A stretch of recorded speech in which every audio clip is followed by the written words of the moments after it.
June 14th, 2013 was a very special day for Naughty Dog. They released perhaps their most unique and ambitious project to date on the PS3 with The Last of Us. And honestly, it was a big risk. Following a trilogy of well-received and action-packed Uncharted games, Naughty Dog decided to go for a more grounded approach. Slower gameplay, less ammo, and this unending feeling of tension. The risk paid off, of course, but that design was also pumped into their multiplayer mode, which was perhaps an even bolder change, as kinetic twitch shooters with tons of action was the norm. So what were the chances that a multiplayer that dared to go in the other direction would generate any kind of dedicated fan base? Naughty Dog themselves were surprised. But yes, this mode that they had created was something truly special. Dr. Pooplove here, and welcome to the History of The Last of Us Factions, a multi-part podcast series that dives into the history of this beloved multiplayer mode. Last time,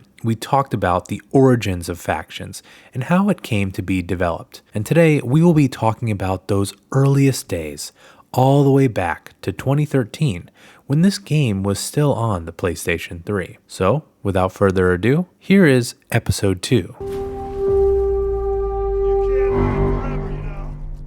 I'll never forget the week of The Last of Us launch on PS3 because I was seriously debating whether I even wanted to get that game. I wasn't really interested much in zombie type horror games. It wasn't really my cup of tea, but I was a huge Naughty Dog fan. I had loved all of their games up until this point. And so ultimately, when I did make that decision, I decided to go ahead and get it. And I would say not even an hour into playing the game did I decide to check out Factions. And immediately it really kind of caught my attention. And I have a lot of fondness for those early days of Factions because I didn't have a single clue what I was doing, but also neither did anyone else. It was interesting because with this game, everyone kind of started off at zero. It was a pretty new kind of style of multiplayer. There wasn't really a whole lot that were out that were like it. You could be really great at Call of Duty, but that really was only going to get you so far. You pretty much had to change your mindset and be a lot more tactical when playing this game. You had to be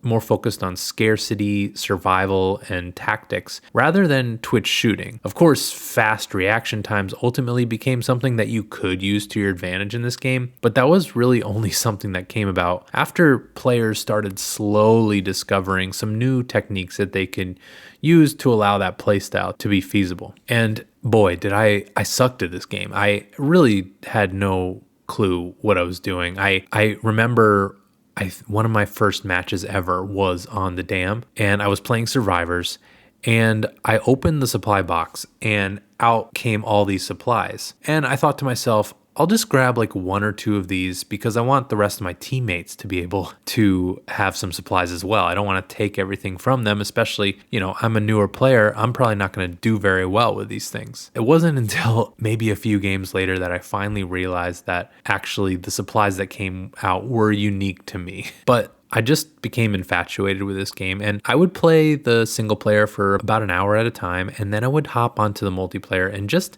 try my best. I ultimately kind of got myself to a process where I had Brawler on and a Shiv and a Smoke, and I would kind of be able to guarantee myself certain downs. I would just, make sure I got 2 nailboard downs with the Brawler perk on. I made sure to get Smokes and Shivs to get a couple downs, and that basically was how I got my start because I had no idea how to aim. It's funny thinking back to those early days because things were just so different back then. First of all, the semi-auto was considered to be the most OP gun in the game. Some people even argued in the early days that the bow was, because anyone that had kind of figured out how to use it was just destroying people, and no one really knew where the arrows were coming from. They didn't have as much situational awareness back then. So it was funny how many times you would see a post on Reddit or the forums that the bow was OP. But the semi-auto was most people agreed that the semi-auto was OP at the time. And what's really funny is that the burst was considered a very weak gun. Now, back on the PS3 days, this game was only playing at 30 frames per second. And in the really early days, you only had two modes. You had survivors and supply raid. And you only had two playlists. You didn't even have parties or no parties. Another interesting thing was that the hunting rifle scope, whenever you got a headshot, you didn't actually get a full bloom 8 damage marker indicator. The scope of the rifle would block basically the vertical and horizontal lines of your damage marker. So you would only get the X, which also is what shows for body shots. So you could never really confirm that you got a headshot until you saw that you got extra parts from it. What's also interesting is that there was no DLC perks or weapons or DLC maps. You can tell that when the DLC maps did start coming in, you can tell the difference between them and the OG maps based on the bases. The bases were part of the old design of the original factions that kind of stopped serving much of a purpose. That was kind of something that just kind of stayed in those maps that ultimately they didn't need to design for anymore. And so that's a little bit about how the game was and how it felt like in those early days. But I think the best way to kind of summarize how factions evolved and how it continued to emerge into what we know and love today is to go through the major patch changes. Not only were these patches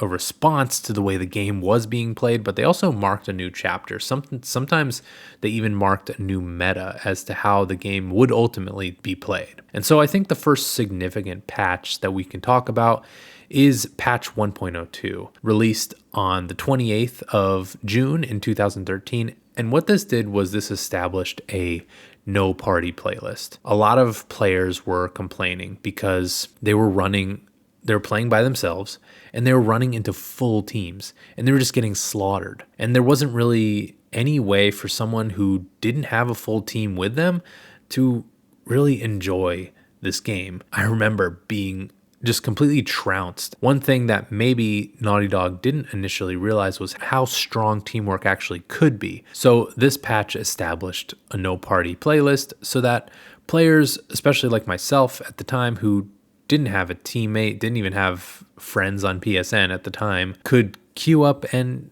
play a little bit more even playing field. I think there's always been some matchmaking issues with this game, but this was definitely something that was needed in a very good addition. Now, the next major patch of consequence to come out was patch 1.03 that came out on August 28th, 2013.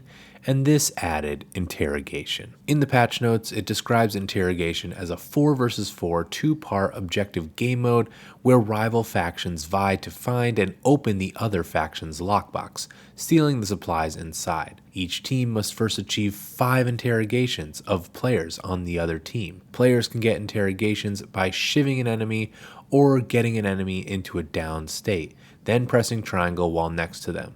Once your team collects 5 interrogations, the location of the enemy's lockbox will be revealed. Your team must attempt to open the lockbox before the other team can collect 5 interrogations and open your lockbox first. Whichever team opens the opposing team lockbox first wins. And this mode is actually awesome, and I think it's still kind of underrated. I don't play it enough, even though I do think it's very unique and very fun. And one thing I love about interrogation is it actually made the bases in the original map a little bit more important, because a lot of times the lockbox would spawn inside those bases, and so it was like you had a fortified zone that you could defend, and it became very fun, especially on the offense, trying to kind of find a way to take over the enemy's base. And up to this point, factions only had 2 game modes.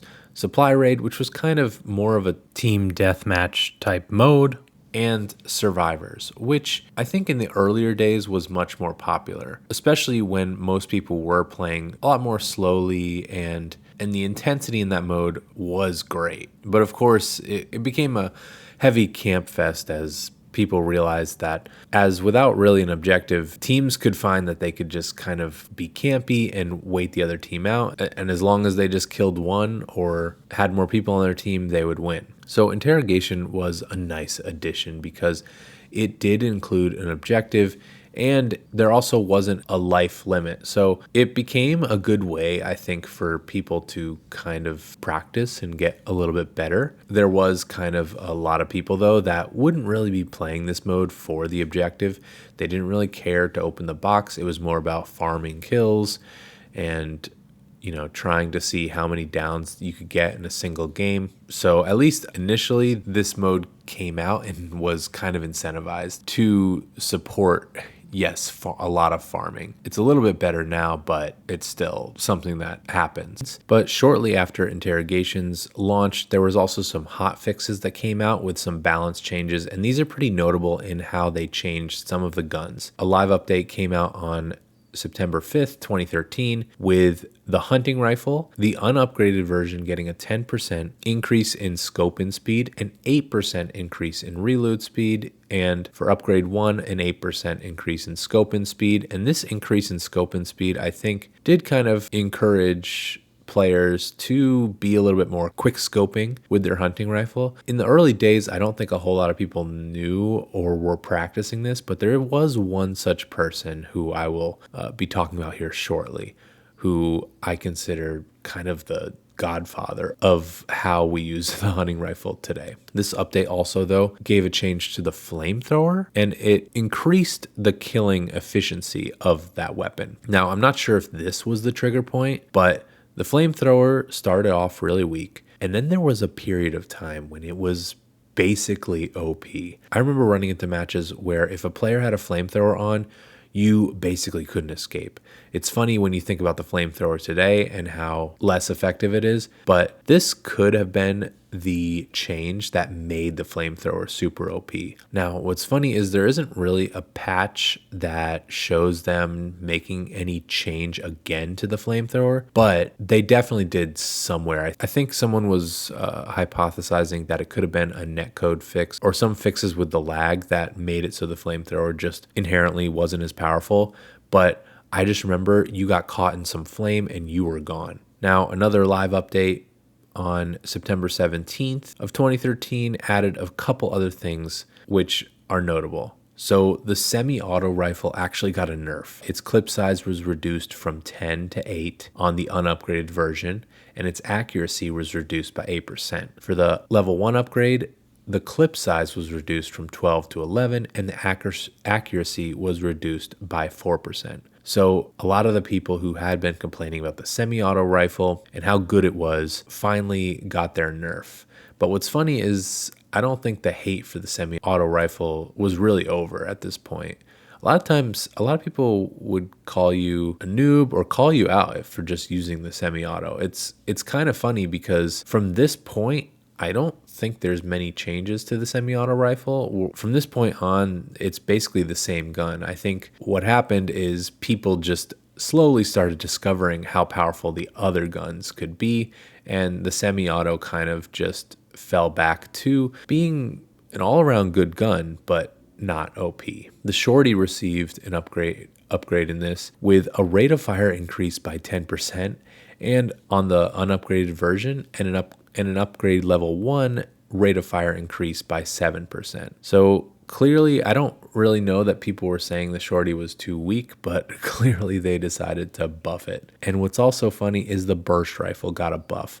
The ammo cost was reduced from 150 to 120. And we'll get into this a little bit later, but I don't think this change was really needed at all. And considering how easy it is to get enough bullets for your burst, especially compared to other guns, this definitely wasn't something that I think made a whole lot of sense. But the next patch to come was actually pretty major. This was the introduction of the first DLC map pack called Abandoned Territories. And this was in patch 1.05 and came on October 15th, 2013. And this was a paid DLC. So if you were like me and you bought the season pass, this was included in it, or you could buy this map pack individually. But this included bookstore, suburbs, bus depot, and hometown. And although for me, I still kind of like the original maps better, this first map pack does have some really, really good entries. I especially love Bookstore, and I think Hometown is pretty underrated.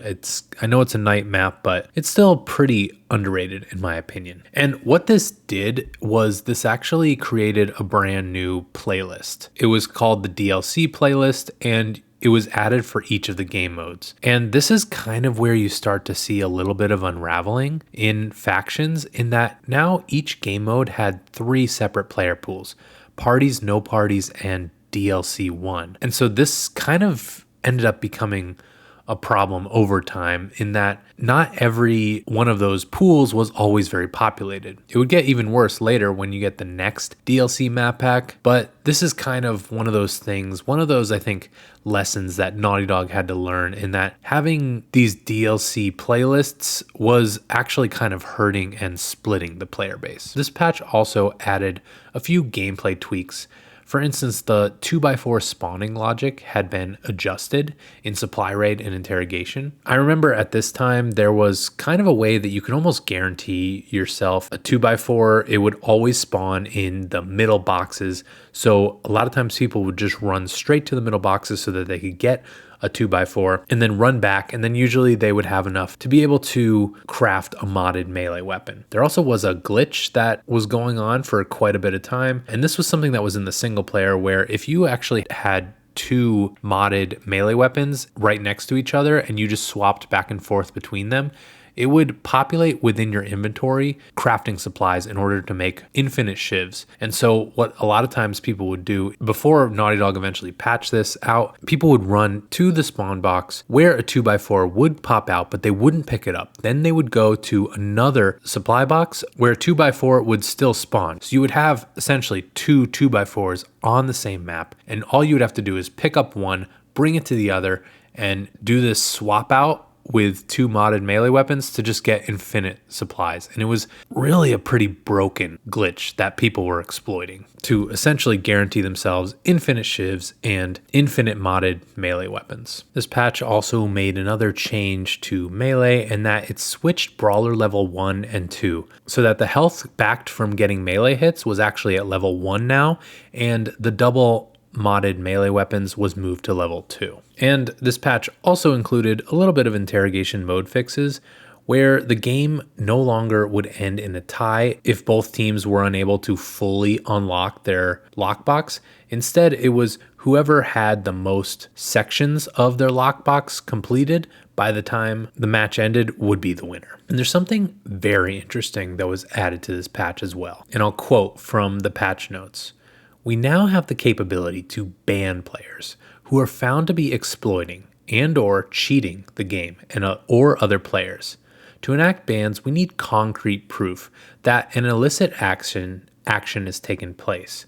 And that is where you, our awesome community, must step up to help. When reporting someone who you believe to be cheating or exploiting the game, we need you to record a brief video clip. This can be done via smartphone, camcorder, or PlayStation Eye. Once you have the video, please send the message describing the incident in detail, plus a link to your video, and we will investigate the report." What's interesting about this is that there was a time, I guess, that Naughty Dog was actively looking into cheaters and banning them. Although, I have to be honest, I don't know that this was ever really done to a large degree. In fact, on the PS3, there was not only cheating through exploits, there was straight up hackers, and it was a mess whenever you ran into one of these hackers. So one of the very common ones that a lot of people ran into was the infinite smoke bomb, Molotov, and other throwable hack. And I've literally been on a match where someone was just throwing smoke bomb after smoke bomb after smoke bomb, and you were just left in this haze, and then they would just throw tons and tons of Molotovs, and usually they were so bad and they just missed you all over the place. But regardless, this was happening. There also was some sort of aimbot that was able to be done on the PS3 version. I remember even with a helmet on, I could get one-shotted with hunting rifles sometimes, and There's definitely situations where you could see that the player wasn't even looking at you and somehow was able to get a headshot within a matter of seconds. And then, of course, the leaderboards was also kind of broken with people who kind of, I guess, hacked the leaderboards to try to put themselves at the top. Although I think also there were some glitches going on with that. So some people ended up towards the top just because of this glitch. But it's also interesting here in that I don't know, I'm guessing this is still not active at all, because obviously if you're playing factions today, we have wall shooting. But this just goes to show that the cheating on PS3 was pretty egregious whenever you did run into someone. And luckily with the PS4 version, there's no straight up hackers, but there are definitely people that are exploiting glitches in this game. Now, at the end of that month of October, there was something pretty special in the Last of Us factions community, and that was the Apocalypse tournament. Now, I don't know if anyone here is familiar with Triple Rec, but he kind of got a start on Uncharted multiplayer and actually ended up getting pretty big on Destiny, but he also played some factions in the early days, and he put on this Apocalypse tournament that was supported by Naughty Dog and PlayStation. And this was kind of the first real competitive matchup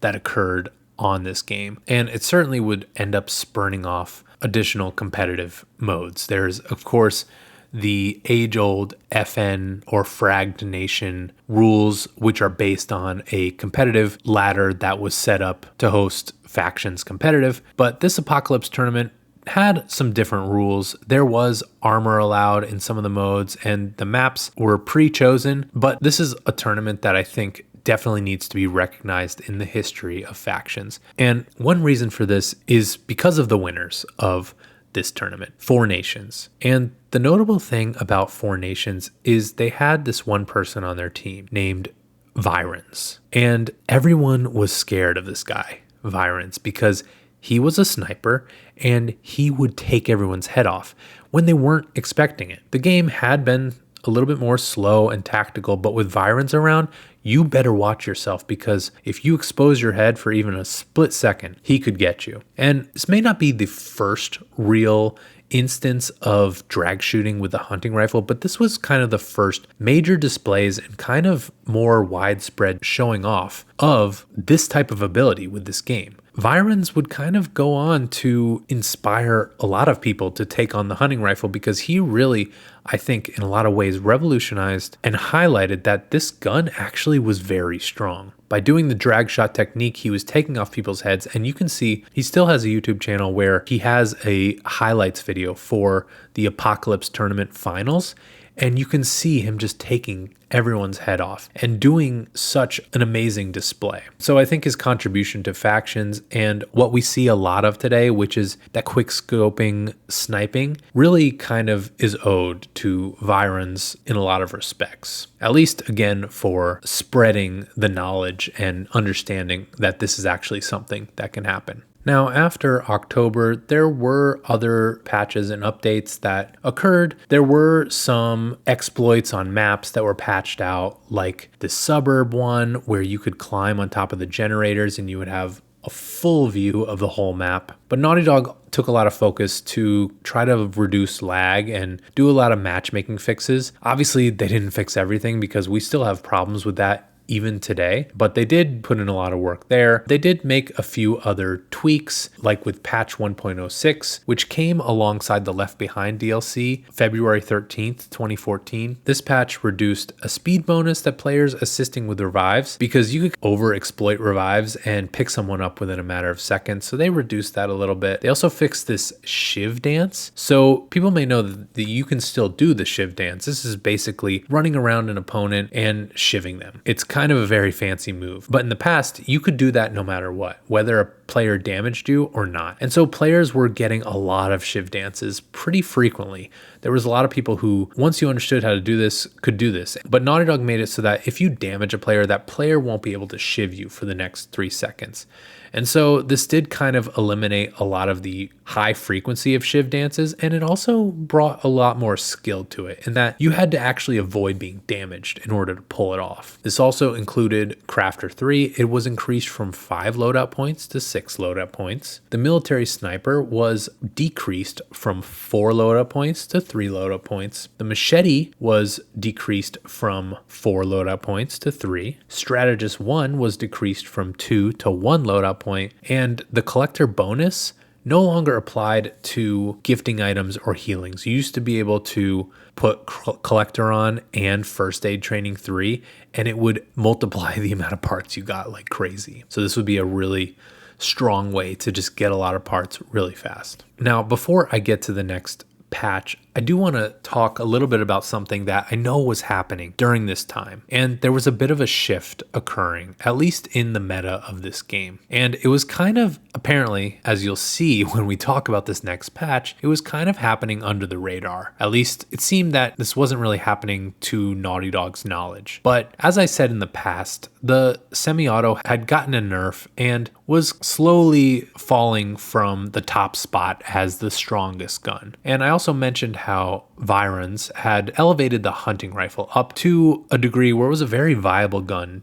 to use. But there was also the burst rifle. And what was happening was, especially with the Reddit community, the Last of Us faction subreddit, which I would frequent all the time to just try to strategize and understand what people were discovering and just talk about the game. But within this Reddit community, there was a group of people, and I think there's some notable names people may recognize. Kivid, especially, this guy Billiken, If Batman Was Real, and there were some others, but a number of these players began using the burst rifle. And part of it was an anti-semi rifle sentiment. It was, hey, the semi's OP, so we're going to challenge ourselves a little bit more and use the burst rifle, which was considered weaker. But these players especially had kind of discovered a way to really become effective with this gun, especially this guy Kivid, who I ran into a lot, and I basically would just have my head exploded whenever I played against him. And basically what they had discovered was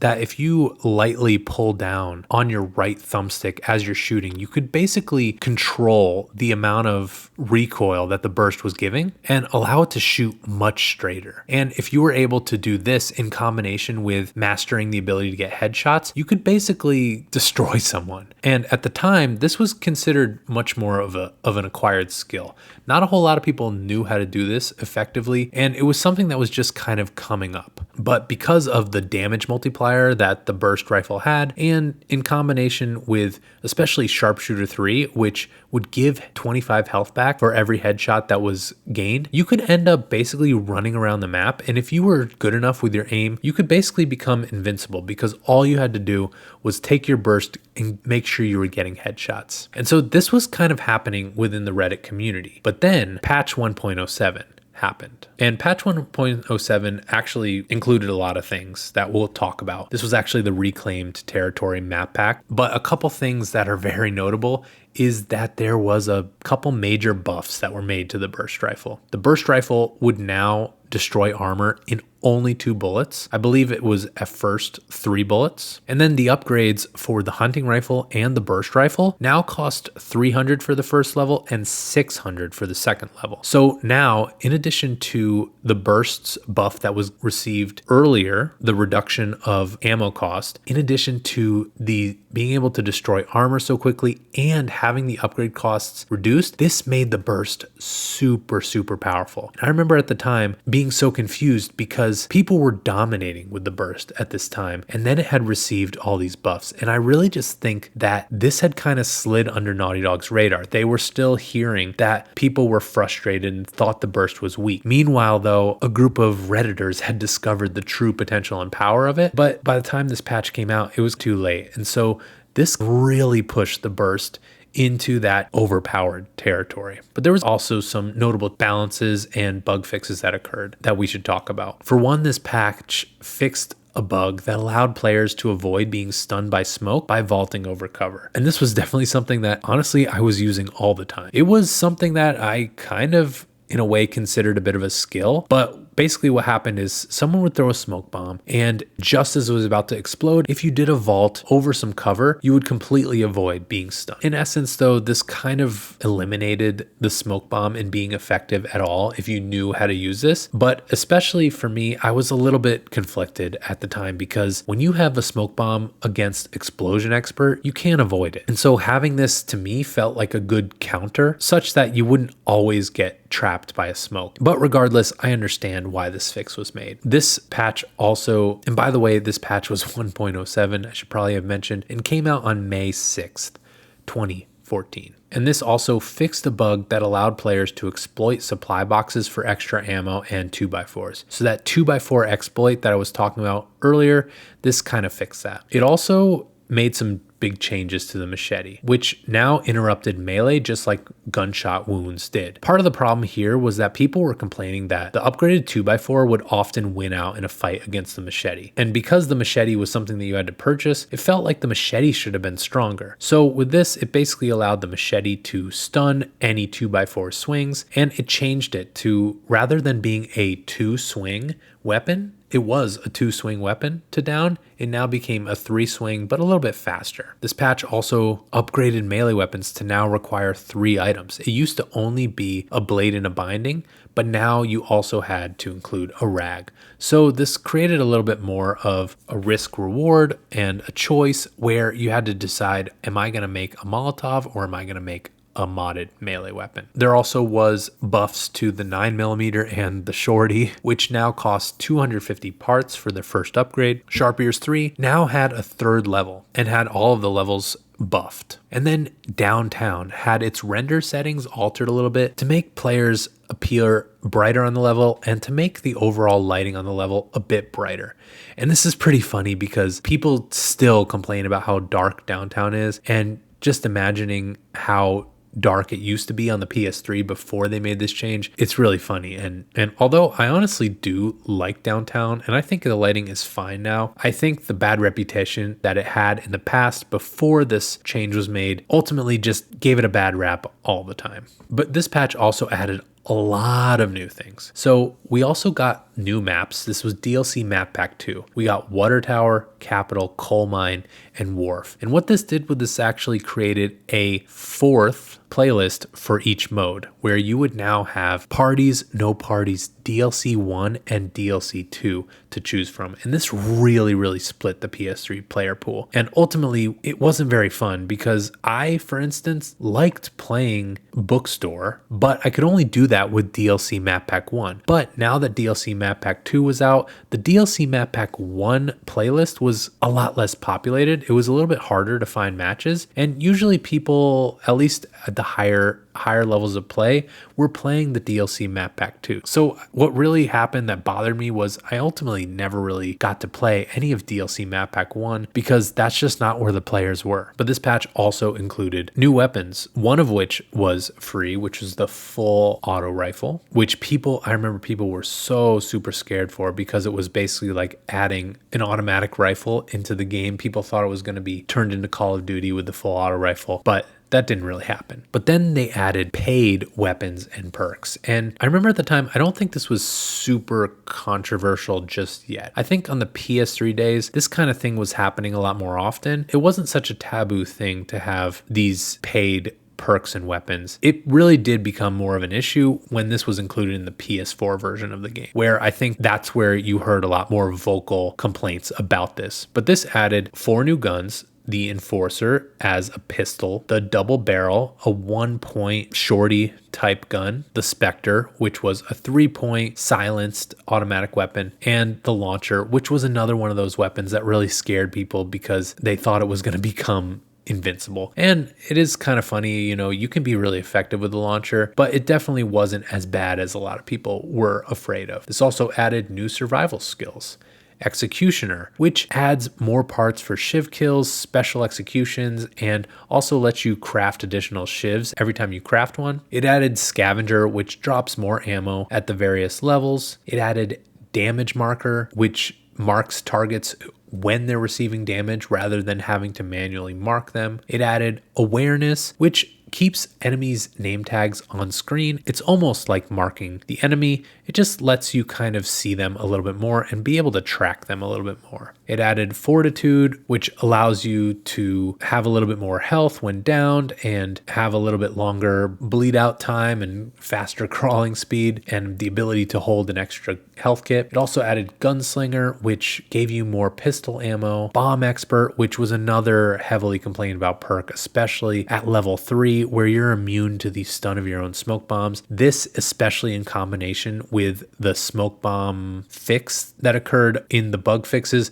especially made this quite a frustrating perk to be able to see brought into this game. And then of course agility, which allowed for your movements to be a lot quicker. Of course there was also new gestures, and something I haven't really been talking about much, but throughout this whole time there also was customizable items that were added to the game to just give you a little bit more choice in how you look. And a lot of these customization items were of course paid, but it's a lot less taboo of a thing to have paid customization items. Of course, this last patch here was pretty major. It added a lot of new things. It changed a lot of the game, and it split the player pool. But it was certainly fun because I remember all of these new things that we got to explore and discover. It was a major patch on all accounts. And of course, there were things I didn't like that were added here, but there were certain things that I especially loved. And of course, looking at today, I kind of miss getting updates for Naughty Dog multiplayer. And so, yeah, when you compare the state of this game at this point in 2014 to the initial release, Naughty Dog had made a lot of significant changes